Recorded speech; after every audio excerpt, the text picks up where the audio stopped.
Things that the scorekeeper needs to do before the game is to put the team names and their colors up at the top. So let's just say that we have the Tigers maybe against the Bears.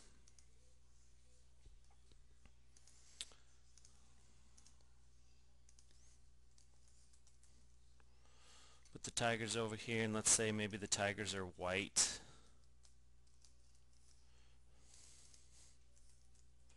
And then do the same thing over here for the Bears.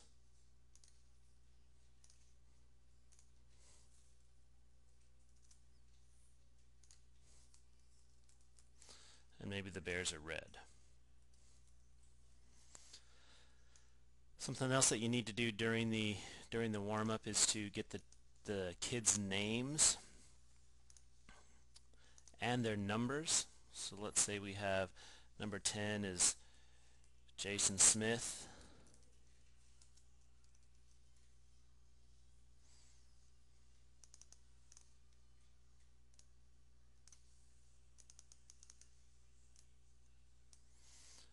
And number 11 is Doug Jones. Maybe number 12 is Bobby Rowe, etc., etc. We want to do that for both teams.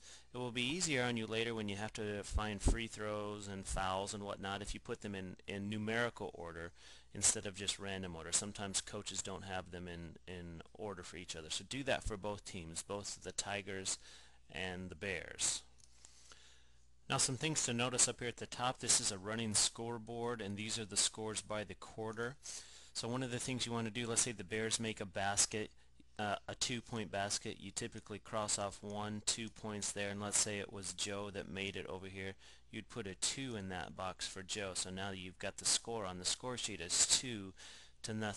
Let's say somebody on the Tigers makes a maybe a 3-pointer, so you'd cross off 3 of them. Let's say that was Bobby, he made a 3-pointer, so it would go into the 3. And let's say somebody over here makes 2 more points, so let's say that was maybe this top kid up here, he made 2 more points, so that you have a running score as you get as things go along. So let's say Joe over here makes another 2-pointer, so that would be a 2-pointer there. And let's say Corey got fouled and he made a free throw, so that would come in here.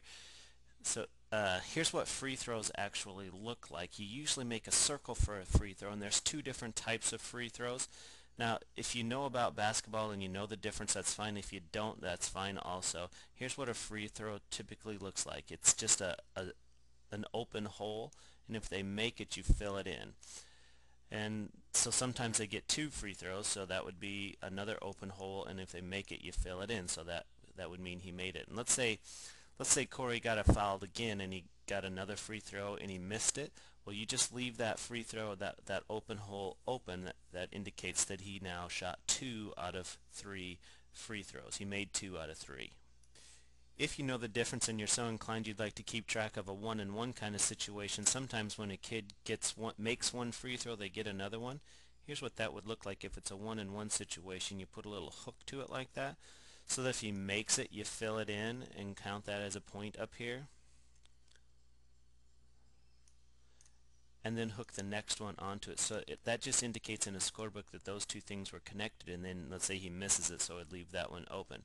If, for example, a kid over here shoots a 1-and-1 and he misses the first one, you just leave it open and leave the hook hanging. That means he had the opportunity to make another one but didn't get to it. At the end of the quarter, then you typically count up how many points were scored in that quarter, and it should match with your running score up here. So let's say the first quarter ends, that's 2, 4, 5, 6 points. You put a 6 there, circle it, and then cross out this quarter. And then 2, 3, 4, 5, 6. So here the game is tied 6-6. Circle that one, and now this quarter is finished.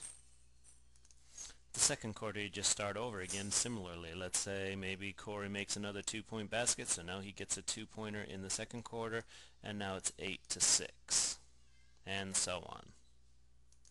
The other things that we need to keep track of are the foul counts. So let's say that Corey gets himself a foul right here, so we put 1 as a personal foul. So these are 1 through 5. That keeps track of personal fouls, and then the team fouls are down here at the bottom. So when he gets 1, the team gets 1. Let's say Joe gets another foul. the team gets another foul.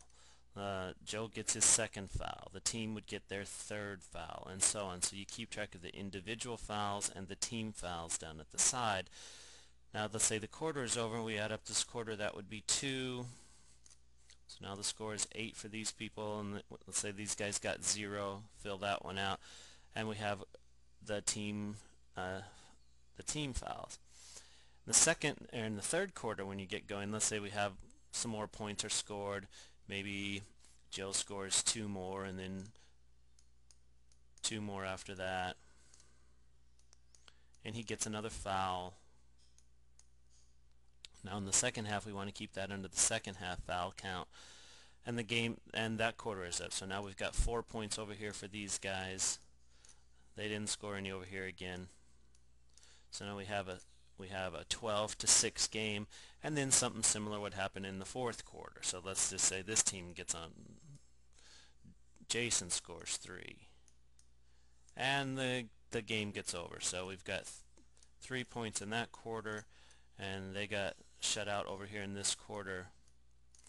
So at the end of the game, your score sheet should look something like this, and it would actually be helpful if you could add up these points. That's 2, 4, 6, 8 points for Joe.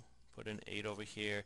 1, 2, 3, 4 points for Corey, which ended up this team having a grand total of 12. And then likewise over here we've got 2, 3, 4, 5 points for Jason, and 3, 4 points for